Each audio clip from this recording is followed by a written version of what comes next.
Hi, I am Rebecca from ChemKnits. Here are the final colors that we rolled for this live stream. Once the yarn is dry, I will summarize each of these mixtures. It was surprisingly hard to get a reasonable picture of all of the yarn that we dyed in the live stream. Probably because there's just a lot of purple and red, which all show up pretty difficultly on camera. This version actually isn't horrible, but it still is really hard to show a lot of deep pigmented colors on camera. I have not washed these colors yet, and I have a feeling that the ones that had mixtures with a lot of one of the Americolor grays, those have a lot more titanium dioxide, and that is going to require a fair amount more washing. In all of the cases, and I think we had 5 different yarn bases today, we started with 8 cups of water and 1 tablespoon of white vinegar to give, if we were going to get any breaking, to give it as dramatic of a chance to show off. Then we added more acid as needed so that way we could try to get the dye pots to run clear. Except for the cloudy white titanium dioxide, which won't ever bind to the yarn and clear.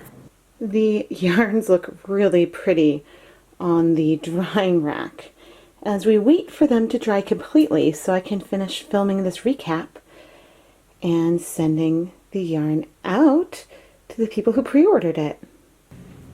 The first skein of yarn that we dip dyed was Knit Picks Swish DK, and we had the mixture of 9 drops of crimson, 1 drop of ash, 3 drops of black, and 12 drops of blue. And it broke from this deep, deep plum purple that is almost a navy into a medium blue. The second skein it was the Wool of the Andes base. And we mixed 19 drops of red, 3 drops of brown, and 4 drops of yellow to create this color that starts at more of like a bright tomato red and goes down to sort of a burnt orange. The third skein that we did has a Knit Pick Stroll base and it had 1 drop of gunmetal, 17 drops of black, and 10 drops of brown. And we've got sort of a maroonish red, or maybe even a very reddish brown. It does feel more red than brown though. It goes in between a more brown tone to this beautiful teal. It's a very, very nice wintry type colorway. The fourth skein of yarn was a surprise, and so I picked Knit Picks Felici Worsted as the base. This yarn is 75% superwash merino, 25% nylon, and the merino is a higher quality than the one that's in Stroll. And it's soft, it's got a higher twist, and is just really, really lovely. For this one, we mixed 18 drops of Americolor Ash, 4 drops of red, and 3 drops of orange. And I would say that the red and the orange really dominated this colorway. The ash color is a little more, has some red and almost some green in it. It's basically a very non-concentrated black type food coloring color. And I think that it may have helped tone down the brightness. This does not feel very orange. It maybe feels like a toned down muted peach. We've got pink tones that sort of go into almost a beige or an off-white, sort of like antique yellow type color over here. It's very lovely and subtle, almost, compared to a lot of the other deep, deep saturated colors that we got during this live stream. Our fifth skein was another Swish DK, and we had 11 drops of crimson, 18 drops of black. And I think what the additional crimson did was sort of made this purple color at the one end even more red. So we go from this burgundy to this goodness, it's almost like this blue was glazed with the red. It's not quite purple, it's not brown, but more of the reds carried through to the end, probably because there was so much more of the red 40 in here. The sixth skein was Stroll fingering weight yarn, and we had 11 drops of crimson and 15 drops of blue. And this is, I mean, I love broken violet. I love things that resemble other purples. And this one has an eggplant purple that, I mean, in certain lights, it does look like it could be more navy, but when the light hits it, you do see the reds in there. And then to this sort of bright medium blue. And this, you know, is a beautiful, beautiful version of just another broken purple. And this is something that I would love to repeat in the future. For the seventh skein of yarn, we had 14 drops of crimson and 12 drops of orange. And honestly, this seems like it's more of a semi-solid tonal yarn, or could be pretty close to a solid. I'm not sure about the rates of absorption of these two molecules. It's just red number 40, and then I'm blanking on which yellow number the orange is. So it's only got 2 molecules in there. This is a beautiful bright orange, but it's hard to say, you know, where the darker or lighter patches. I think that these colors on this yarn base, if we wanted to try to see them break, we might have needed to start with some more vinegar. But it's a beautiful, beautiful tone. For the eighth one, might be a new favorite. And I know that there's many other in here that I have loved, but this one is close to a unicorn colorway for me, meaning that it's something that I have been wanting my whole life, but didn't know I could get. The eighth one was a mixture of 9 drops of black, 10 drops of blue, and 12 drops of pink. This is effectively like mixing Wilton's Violet with Wilton's Black. Now granted, the color white black has a slightly different formulation than the black that is in the icing color, and I'm not sure if this is the exact proportion for the violet, but I just love how this toned down the brightness of a Wilton's Violet colorway. And I also don't know if because there's just a lot more food coloring that brought the almost neon quality to something more jewel tone, or if it was the black mixture in there. But I am itching to go recreate this colorway on sock yarn. But when you want to go do one of these colorways on a superwash yarn after doing it on 100% wool, you will likely need to dip the yarn in faster.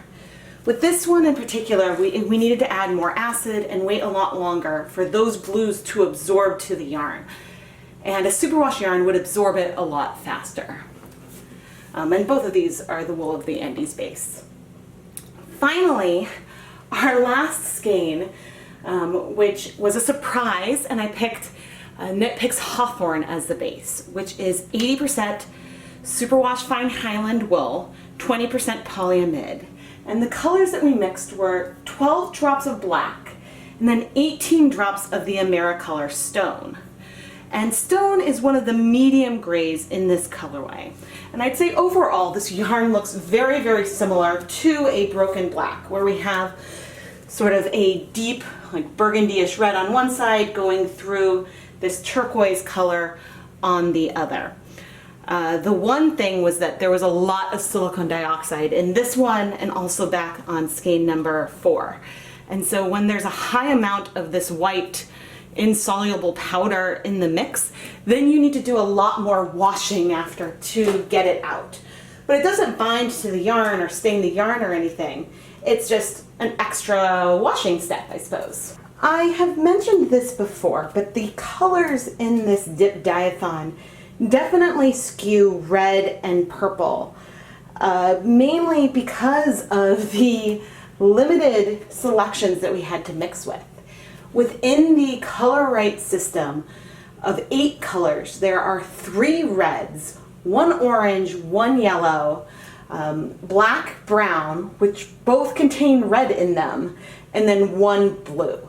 So I think there are just not as many cool tone yarns in there to mix. During the stream, someone said, ooh, what about a teal? But the odds of us creating a green colorway would really require us to mix that blue with the yellow or with the orange. And then there's not a lot of other combinations that would really work to randomly get the teal. So I feel like even though we were randomly picking the colors, because what we were picking from was so skewed, that altered the direction the results could go. Whereas when I started picking with the Wilton icing colors, there was a lot more variety. There were purples and greens in the mixture that while combining things randomly, we could end up with a lot of these purples and broken black type colors. There were more chances to get something that was not a purple or a red or really warm toned. I really enjoy this type of random live stream. And this time I was a lot less nervous. The very first time there were some color mixtures that I was convinced would end up becoming a pukey color. And I think that everything here is stunning and beautiful. Some of them are more new to me in that I haven't achieved colors quite like these three, which tend to be more of my personal favorites.